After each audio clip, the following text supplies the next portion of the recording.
Mr. Speaker, the Prime Minister and Kathleen Wynne are at it again. Canadians paid hundreds of thousands of dollars for Wynne's high-level staff to move to Ottawa to run the PMO. What do we get for that? The same disastrous Ontario Green Energy Plan that's now being pushed onto all Canadians.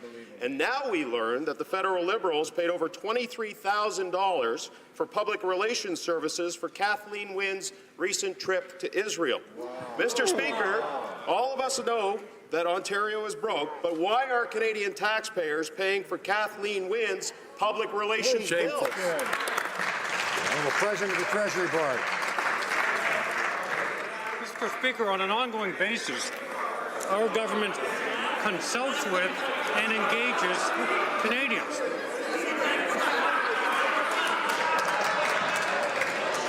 The honourable member for order.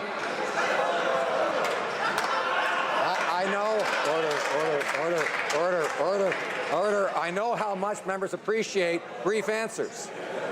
But let's listen now to the honourable member for Barrie Innisfil. Swallowing his words. I'm sorry, Mr. Speaker. I should have let the member finish his lunch before I asked the question. Mr. Speaker, the connections between Kathleen Wynne, the Prime Minister, Gerald Butts, and Katie Telford are alive and well. As ridiculous as this sounds, Kathleen Wynne asked her operatives in the Prime Minister's office to pay for preparation, implementation, and monitoring of a recent trip to Israel. And guess what, Mr. Speaker? Butts, Telford, and the Prime Minister said sure to the tune of $23,000. We all know again that Ontario is broke, Mr. Speaker, but why are the federal Liberals using federal cash to pay for their friend Kathleen Wynne's public relations bills? And like. Order.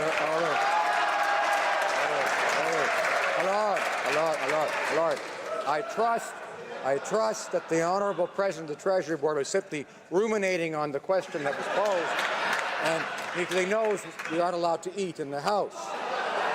The Honourable Minister of Foreign Affairs.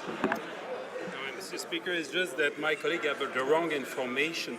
The amount of money that he speaks about is an amount of money that was available for anyone. It was for offering services to anyone. It happens that we are very pleased that the Premier of Ontario went in Israel. She did a great job there, and she had the services of the embassy, as everyone is welcome. If my colleague wants to go, he will have the same service.